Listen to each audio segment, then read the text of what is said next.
Let us begin with a statement of breathtaking simplicity. Nothing exists. This is not a riddle. It is not a metaphor for some deeper reality. It is the end of the line. We are not speaking of a grand cosmic dream from which we might one day awaken. We are not suggesting this is all a sophisticated simulation, a program running on some celestial computer. To call it an illusion would be to grant it too much substance. An illusion, after all, is something that appears to be real but is not. It requires an observer to be deceived. But if there is no observer, and nothing to be observed, then there cannot even be deception. The very idea of illusion is a ghost haunting an empty house. The popular ideas we use to comfort ourselves in the face of the unknown are all inadequate. Solipsism, the notion that only one's own mind is sure to exist, is a halfway house. It clings desperately to the I, the thinker, the feeler. But this I is the most persistent phantom of them all. What is this self that you are so sure of? Is it a collection of memories? A bundle of sensations? A stream of thoughts? Each of these is a fleeting pattern, a ripple in a pond that isn't there. To say I think therefore I am is to build a fortress on shifting sand. There is no thinker, only the hollow echo of a thought that never was. The experience of awareness, the feeling of being conscious right now, seems to be the final undeniable truth. But this too is a phantom. Awareness is not a container that holds the world. It is just another label we apply to a process that isn't happening. It is a word pointing to a sensation, which is itself a word pointing to an electrical impulse, which is itself a concept. We are chasing shadows down a hall of mirrors, and at the end of the hall there is no mirror, no shadow, and no one running. The feeling of being here now, reading these words, is not an event. It is a name for nothing. So we must go further than the mystic who says the world is an illusion. We must go further than the philosopher who doubts his senses. We are not peeling an onion to find a core. We are peeling the onion to find that there was no onion to begin with. This is not a dark proposal, but a liberating one. It is the final release from the burden of being something. We live our lives inside a cage built from words. We believe that by naming things, we understand them. We say tree, sky, love, pain, and we feel a sense of control. We have captured a piece of reality and pinned it down.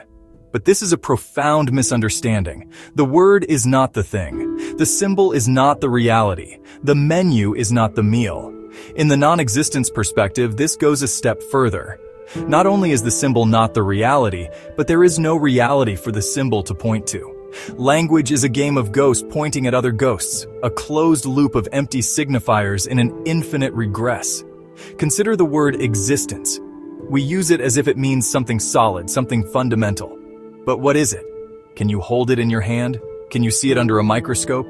It is a concept, an abstraction, a string of sounds and letters. We have invented a label for the presumed state of being, and then we have mistaken that label for the state itself. All our thoughts, our philosophies, our deepest anxieties are built upon this and other such linguistic phantoms. We argue about the meaning of life, but the words meaning and life are just noises we make, symbols we scribble. They are tools that build nothing. Even our innermost experiences, our thoughts, our feelings, our memories are caught in this net of symbols. You feel a pang of sadness. But what is sadness? It is a label we have learned to apply to a certain cluster of bodily sensations and mental patterns. Without the label, what is it? It is an unformed, unclassified storm. The memory of your childhood is not a window into the past. It is a story you tell yourself now, constructed from unreal images and unreal words.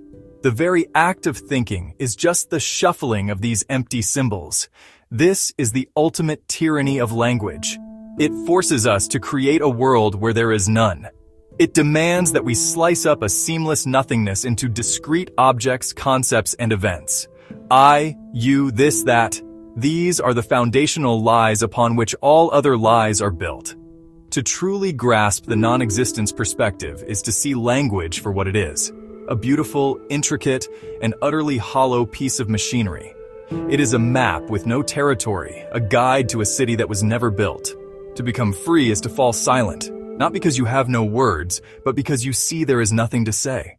With this understanding, the grand edifices of human knowledge begin to tremble. Consider physics, our most rigorous attempt to describe the material world. It is a magnificent system of equations, theories, and experiments. It speaks of atoms, quarks, galaxies, and the Big Bang. But what are these things? They are concepts, models, built upon a foundation of measurement and logic. Physics assumes a universe that is there to be measured. It assumes that time flows, that space has dimension, that cause and effect are real. But if these assumptions are baseless, then the entire structure collapses. The laws of physics are not laws of the universe. They are the rules of a game played with imaginary pieces. Then we have mathematics, the queen of the sciences, the language of pure logic. Surely, 2 plus 2 equals 4, regardless of anything else. But even here, we are in a world of pure abstraction. The number 2 does not exist in nature. It is a concept, a perfect form that we have invented. Mathematics is a self-contained system of relationships between these invented forms. It is a flawless, crystalline palace, but it is floating in a void. Its certainty is the certainty of a dream. It describes the internal consistency of its own rules, but it says nothing about a reality outside of itself, because there is no reality outside of itself. What of philosophy and religion, our attempts to find meaning and purpose? Philosophy, for centuries, has debated the nature of being, of knowledge, of ethics, but it conducts these debates using the faulty tools of language and logic. It asks, what is the good life? Assuming that good and life are real things. Religion speaks of gods, souls, heavens, and enlightenments. It offers stories and cosmologies to explain our place in the universe, but it is all based on the primary error, the belief that there is a universe, and that we have a place in it. These systems are not paths to truth. They are elaborate forms of storytelling, comforting fictions for a non-existent audience. All human knowledge, from the scientific to the spiritual, is therefore an exercise in futility. It is an attempt to map a country that is not on the map, because there is no map and no country. Each discipline is a different language trying to describe the same nothingness. Physics, math, philosophy, religion, they are all grand and beautiful games. But the stakes are not real. The playing field is not real. And most importantly, the players are not real. The search for knowledge is the search for a ghost in a haunted house that was never built. We feel ourselves to be moving through time. There is a past behind us, a future ahead, and a fleeting present moment where we live. This feeling is powerful, constant, and utterly convincing. But it is also a complete fabrication. The past does not exist. It is a collection of memories, which are themselves unreal patterns in a non-existent mind. The future does not exist. It's a projection, an anticipation, a story we tell about what is to come. There is only the present moment, and even that is an illusion. The now is an infinitely thin razor's edge that you can never grasp, because the moment you try, it is already then. Time is a ruler with no markings, measuring a distance that isn't there. Similarly, we experience ourselves as existing in a place. We are here, not there. We occupy a volume in three-dimensional space. We can move from one point to another. But this sense of place, of location, is just as illusory as the sense of time. Space is not a container that holds the universe. It is a concept that allows us to create relationships between non-existent objects. Here and there are relative terms that depend on a central I, which we have already seen to be a fiction. Without a central point of reference, without an observer, the very concepts of distance, direction, and dimension lose all meaning. The universe is not large or small. It simply isn't. The final pillar of our perceived reality is causality, the law of cause and effect. This happened because that happened. We see a chain of events, one leading inexorably to the next. This gives our world a sense of order and predictability. But causality is a mental shortcut, a story we impose upon events to make them intelligible. We isolate two phenomena from the seamless whole of nothingness and draw an imaginary line between them, calling one cause and the other effect. But why stop there? The cause had a cause, and that cause had another, stretching back in an infinite chain. And the effect will have its own effects, stretching forward infinitely. The division is arbitrary. There is no chain, only a non-existent whole. Time, space, and causality are the coordinates we use to plot our existence. They are the fundamental grid lines on the map of reality. But if the map is blank and the territory is a fiction, then these grid lines are nothing more than imaginary scaffolding. They are the rules of a game that we have forgotten we invented. To see through them is to see that there is no sequence, no location, and no reason. There is no when, no where, and no why. There is not a single condition that needs to be met because there is nothing to be conditioned. The entire framework of reality is a phantom, a ghost architecture for a ghost world. We have arrived at a difficult and paradoxical point. In describing the non-existence perspective, we have been using words, concepts, and logic. We have been building an argument. But the very conclusion of this argument is that all arguments, all concepts, and all language are without foundation.